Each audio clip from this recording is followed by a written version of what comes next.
Fans of Sister Wives followed Robyn Brown's gradual ascent to prominence for years. With gentle eyes, a quivering voice, and a tale that gave the impression that she was the naive new wife merely attempting to fit in, she joined the Brown household. But beneath her soft voice and tears, a storm was building, one that would destroy everything in its path.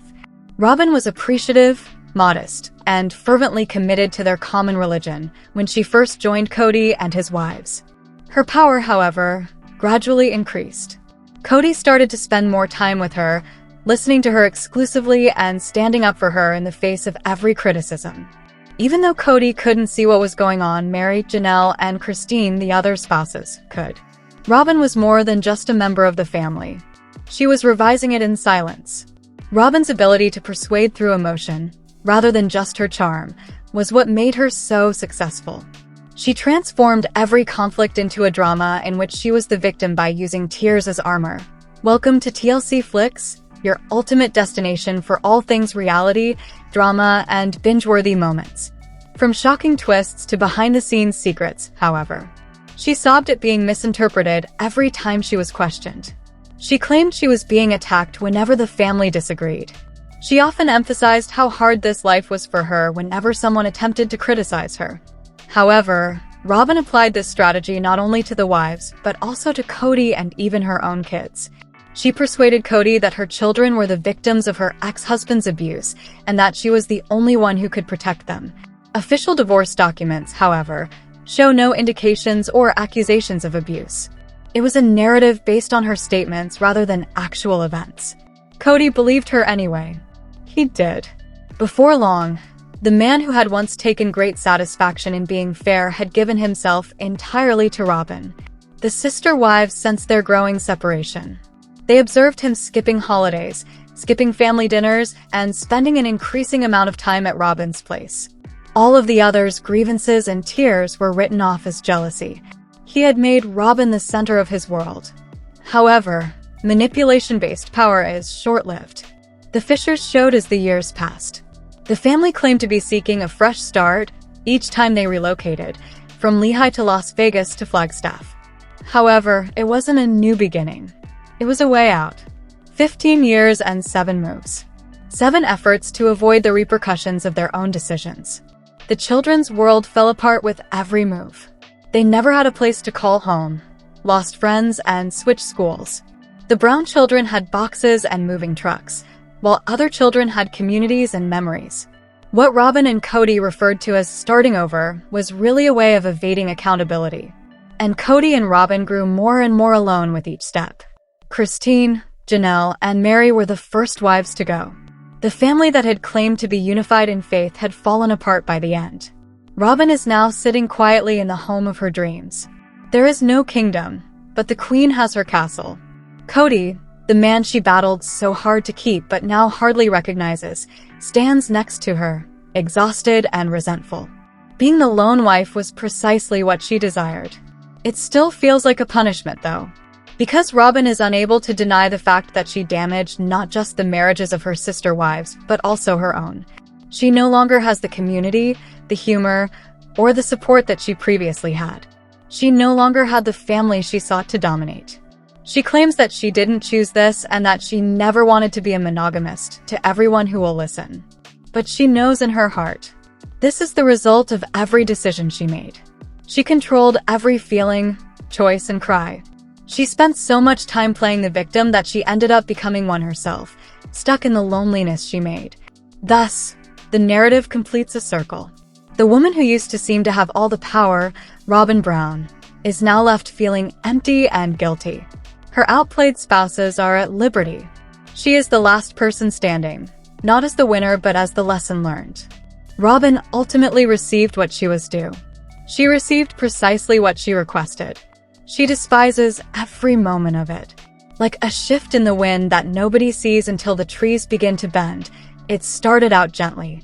All seemed okay when Robyn Brown became a formal member of the family. The other wives gave a courteous grin. They tried to make her feel like one of them by inviting her into their houses and feeding her together. Kody grinned proudly. He discussed spiritual ties, destiny, and how Robyn was the missing component of their family's puzzle. However, things were already changing behind the scenes. Robyn's ability to understand people was a gift. She observed Mary's constant attempts to maintain control and her constant struggle with the pain of being the first wife to share. She observed Janelle's cool-headedness, the way she kept the books in balance and her feelings hidden. Christine, the happy one who desired love to keep the family together, was the subject of her studies. After taking notes on each person's strengths, concerns, and vulnerabilities, Robyn started using that information in covert, imperceptible ways. Cody, on the other hand, was unable to stop grinning. He believed he had lost his admiration for Robyn, but he found it again. She told him he was a hero once more when she looked at him. She patiently listened to him, appreciated his thoughts, and supported his aspirations.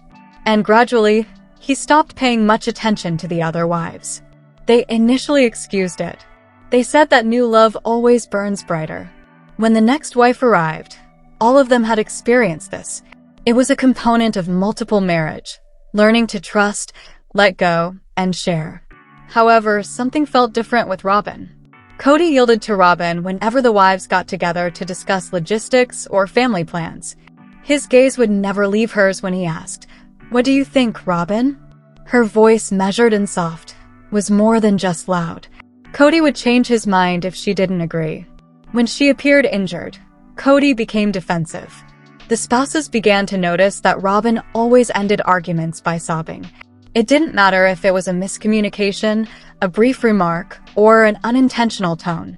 When Robyn muttered about how difficult it was to be the outsider, how much she wanted peace, and how terrified she was that everyone despised her, her eyes would well up with tears and her voice would shake. Cody would always intervene like her hero in shining armor. "Stop causing Robyn distress," he would sternly admonish. "She's just doing what she can." Robyn's tears won every fight, regardless of who was correct or incorrect. Mary soon ceased raising her voice. Janelle retreated into quiet. Once the mediator, Christine began to lose her humor. The family's atmosphere changed, becoming heavy elsewhere and lighter around Robyn and Cody. The spouses started to discover something even more disturbing. Cody would alter the family's schedule to make Robyn feel better when she was upset. He stayed if she wanted to spend the night with him. He canceled plans with the others if she felt excluded. A persistent, silent stress that no one dared to acknowledge had taken the place of the equilibrium that had formerly kept the family together. Robyn would cry quietly during her candid talks and discuss how difficult it was to be misinterpreted. However, her tears quickly dried up when the camera stopped. She reminded Cody of how cruel everyone was to her, smiled, and comforted him that they only needed to stay strong together. She gradually created a new world in which she served as the family's delicate center, and anyone who dared to question her was vile. It was already too late when the others realized. Everything had altered because of Robyn, and she had accomplished it without ever speaking. Tears. Robyn Brown's most effective weapon and most convincing disguise were these. Robyn fought with emotion, while others fought with words or quiet. She could use any moment to her advantage with a well-timed cry, a shaky voice, or a dejected look. Her power came from her ability to appear helpless while subtly tugging every string around her, not from anger or manipulation. The other wives initially believed her tears to be genuine. Plural marriage wasn't simple after all. Learning where you belong in, how to share, and how to deal with loneliness and jealousy were all part of being the newest wife. They hoped Robyn was simply getting used to things. However, it was soon hard to ignore the pattern. Every argument had the same conclusion. Robyn sobbed, Cody consoled her, and someone else took the fall. Small things like a tone of voice, a forgotten invitation, or a miscommunication during family planning could be the cause. Everything came to a halt when Robyn's eyes began to well up with tears. "I'm just trying really hard," she would mutter. "No one seems to want me here." Cody's attention suddenly changed. His annoyance with Robyn vanished. He became enraged at the others. "What are you doing to make her feel this way?" he would insist. "Robyn is trying her hardest. You're not being fair." The other spouses became accustomed to being cautious since they were never sure when their words might set off another emotional outburst. They tried to console her, but it didn't work.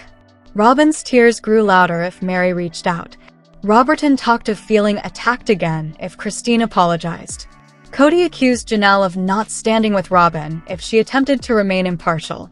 She was affecting not just Cody, but the family's whole emotional rhythm. Furthermore, Robyn was fully aware of her actions. She was composed, even self-assured in private. She would confide in Cody about how overwhelmed she was, how she didn't understand why the other spouses didn't embrace her, and how she desired peace but was constantly drawn into arguments. She portrayed herself as the only person who genuinely and unconditionally loved him, and Cody fully believed her, starving for approval. Her tears gradually took over the household. Cody acted when Robyn started crying. After Robyn voiced her displeasure, adjustments were made. Even if they had done nothing wrong, everyone had to apologize when Robyn hurt. The others began to completely avoid her. They stopped talking to her about their problems, stopped including her in plans, and stopped hoping she would understand. However, Robyn played the victim more and more as they grew apart. Christine used to whisper, "She's isolating herself. We're being isolated by her," Mary would respond. Robyn, meantime, was winning. The dynamics of the family had been altered by her tears. From being the outsider, she had become the center, the delicate heart that everyone needed to guard. The difference was even apparent to the kids. They observed how their father's voice grew softer when he spoke to Robyn, and how his rage vanished as soon as she started crying. A few of them felt sorry for her. She was disliked by others. However, they were all aware that Robyn's feelings controlled their existence. The other wives were exhausted by the end of that year. Tension and stillness had taken the place of their sisterhood, camaraderie, and laughing. Robyn was seated in the middle of it all, her eyes sparkling and her voice shaking as she whispered that no one understood her. It was the ideal deception. Because Robyn was silently changing their lives, one cry at a time, while everyone else was occupied with consoling her. One fact is known by all manipulators: if you can control the narrative, you can control the audience. And Robyn Brown was meticulously reworking hers. Through gentleness and sorrow, she had already gained Cody's loyalty. Now, she needed to firmly establish her place. She was aware that she needed to change his opinion of her past and everyone associated with it in order to win his heart. Her ex-husband was the first of that. Robyn didn't say much about him in the beginning. She would say that her previous marriage had been challenging, that things didn't work out, and that she was thankful for the lessons. However, the specifics started to shift as Cody became more involved. She informed him about being abused, feeling in control, and experiencing emotional suffering. She made hints that her ex-husband had been dangerous and manipulating. She leaned forward when she noticed the worry on Cody's face. Her tale soon took on a darker tone. She said she had run away for her children's safety because her spouse had been abusive and didn't love them. Each recounting was more dramatic, tragic, and believable. By the time she was done, Cody saw himself as her savior rather than her new spouse. He was saving Robyn, not just loving her. That story has tremendous power. Cody became extremely defensive, protective, and doubtless as a result. Robyn's other wives and anyone else who questioned her were viewed as cold-hearted. He would say, his eyes blazing with righteous rage, "She's been through so much. You have no right to treat her in that manner." The reality, however, was rather different behind the scenes. No allegations of abuse were found in her divorce court documents. Not at all. Actually, Robyn had characterized her ex-husband's abuse as being as basic as raising his voice during a fight or asking her kids too many questions. Only Robyn's statements were present. There were no reports, no proof, and no restraining orders. Nevertheless, the family truth was her version of what happened. She said it so often that even her kids started to believe it. She informed them that Cody was now their true protector and that their father didn't give a damn, having decided to stay out of their lives. They were not old enough to challenge her. They had faith in their mom. Cody, on the other hand, was totally enchanted. He experienced a mixture of rage and devotion each time he witnessed Robyn sobbing over her painful past. He promised to be the guy her ex-husband was not, to show her the love she had never had. He expressed to the cameras how unique Robyn was and how much he admired her for persevering through so much adversity. Robyn wanted to be perceived as the broken angel that only Cody could mend, and that was just what she desired. However, the rewriting didn't end there. She also started quietly altering the narrative of her stay with the Browns. She would remind the wives how much she had given up to join them when they questioned her about her favoritism. She would claim she was misunderstood if someone caught her manipulating a situation. She blamed her trauma for causing discord. In each story, pity took the place of responsibility. Each time the truth approached, she hid it behind another heartfelt confession. Her altered past had become the basis of her power by the time anyone detected the pattern. You became the antagonist by questioning her, which was tantamount to questioning her suffering. Her version of events even started to appear on the cameras. Her sensitivity was adored by the creators. Her honesty was contested by the supporters. Cody never stopped defending her. And the wives became weary, perplexed, and disheartened. Robyn had accomplished a miraculous feat. She had transformed pity into control, suffering into power, and fiction into reality. She was still unaware of one thing, though. You gradually begin to believe your own lies when you rewrite the past too many times. And that was the start of a reality Robyn would no longer be able to control, the first crack in her flawless facade. With 4 wives, 1 husband, and a faith that guaranteed eternal togetherness, the Brown family took great delight in their oneness for many years. However, that foundation had begun to erode by the time Robyn's impact peaked. Not everything happened at once. At first, it was gradual and undetectable, resembling fissures forming beneath polished stone. Christine was the first to sense it. She had always been the source of the family's joy, their source of affection, their nurturer, and their source of laughter. Now, though, that glow was fading. Cody's gaze had changed toward her. Discussions were chilly. He accused her of jealousy when she expressed concerns. He felt she was being theatrical when she requested for more time. Behind his comments, Robyn was always there, mumbling about how difficult it was to be misunderstood while her eyes were crying. Christine began to see how every choice she made helped Robyn in some way. Robyn's home became the focal point of new holidays. Robyn's comfort was the basis for the new regulations. Even Cody's time with the children became erratic, constantly shifting to accommodate Robyn's needs. One evening while sitting by herself in her kitchen, Christine came to the realization that her marriage had quietly gone. Although he still belonged to the same family, the man she previously loved had a different heart. She made an effort to fight for it. She sobbed, she thought, she prayed. However, Robyn's tears always surfaced whenever she pressed for justice. Cody consistently defended Robyn as she pleaded with him to listen. Until, at last, Christine completely quit fighting. She made her decision discreetly and without fanfare. She announced her departure to the cameras. Don't yell. No resentment. Just fatigue. And her smile appeared genuine for the first time in years.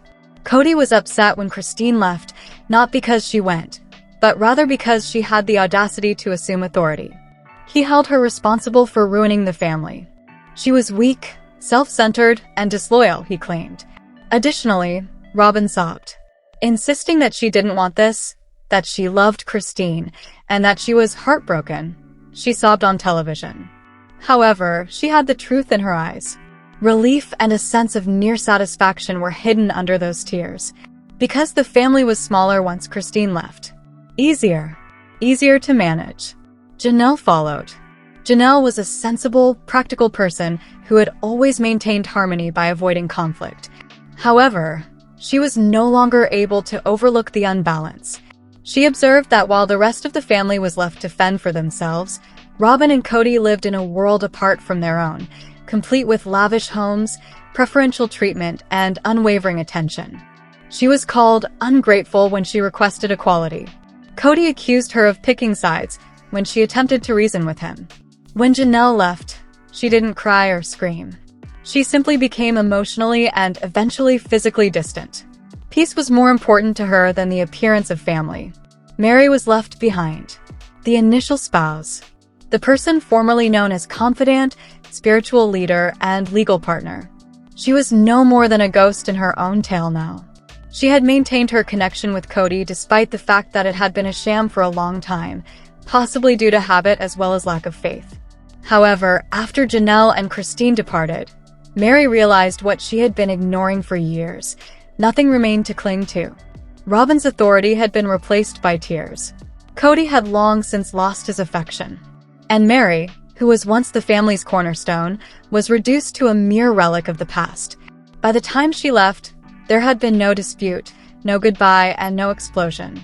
She just disappeared from the Browns' everyday existence, another wife removed from Robyn's account. And so it came to pass. The Big Polly family, which previously advocated love and harmony, had disintegrated one wife at a time. Robyn Brown was standing in the middle of the wreckage, holding her crown of tears, the final surviving wife. She had prevailed. She had Cody all to herself now. No more sharing, no more rivalry, no more jealousy. It fulfilled all of her stated desires. Victory, however, didn't feel like what she had anticipated. It was quieter in the house. There was no longer any laughter. The spouses had gone, and with them had gone the passion, the commotion, the love. Robyn felt something she was unable to publicly acknowledge as she surveyed the quiet of her ideal life. She had achieved her goal. However, it didn't bring her joy. Cody and Robyn were left alone in their expansive Flagstaff home after the dust settled. The cameras had gone down, and the headlines had subsided. It was meant to be their ideal life, calm, monogamous, and unencumbered by the turmoil of multiple marriages. Peace, however, never materialized. Like a troubled man, Cody paced the floors. He had trouble staying still. He discussed how the women had betrayed him and how treachery had occurred. He accused Mary of letting go too soon, Janelle of not being loyal, and Christine of breaking the covenant. However, there was something else at the heart of every outburst and furious outburst: fear. Because Cody knew in his heart that this had not gone as planned. He didn't want to be alone. He desired authority. And Robyn was the only one left to manage without the other women. Robyn also sensed it. She initially attempted to portray herself as the loving wife, kind, understanding, and always attentive to his suffering. She soon came to understand, however, that being Cody's only wife was not the triumph she had hoped for. It was a hardship. She bore the full weight of his annoyance, loneliness, and resentment. She took on the task of solving every issue, and he became icy when she was unable to. Robyn sat silently on the couch one night with her hands shaking as Cody roared through the house, saying that everyone had betrayed him. This time the cameras weren't rolling. There was no one for whom to weep. "This isn't what I wanted," she said in a whisper. Even she, however, wasn't sure if she still held that belief. The pattern that had followed them for years began anew. Cody wants a fresh start every couple years. A brand new city. A new house. He claimed that he needed a new chapter and a change of scenery. However, Robyn was aware that he was fleeing. Fleeing his shortcomings. Fleeing his guilt. Escaping the specters of 3 marriages who wouldn't stay shattered. There was pandemonium with every move. Packing, selling, and starting anew. Robyn decorated the children's bedroom and vowed that this would be the last time in an effort to give them a sense of security. She knew it was a lie, though. "Why can't we just stop?" she would ask herself as she gazed at the boxes that never seemed to be completely unpacked in the stillness of the night. Cody was unable to stop, though. He had an addiction to running away. Robyn also had an addiction to rescue him. Their kids started to sense it as well. Dayton and Aurora had stopped being naive about the family dream. They have seen grown-ups exchange religion for bitterness and love for loyalty. They had been formed by the conflicts, the moves, and the loneliness. They were cautious when discussing the past, as though they were scared to say something that would annoy their mother. However, Aurora would occasionally mutter in the middle of the night, "Mom, I miss when there were more people around." Robyn was sliced like a knife by it, because secretly, she too missed it.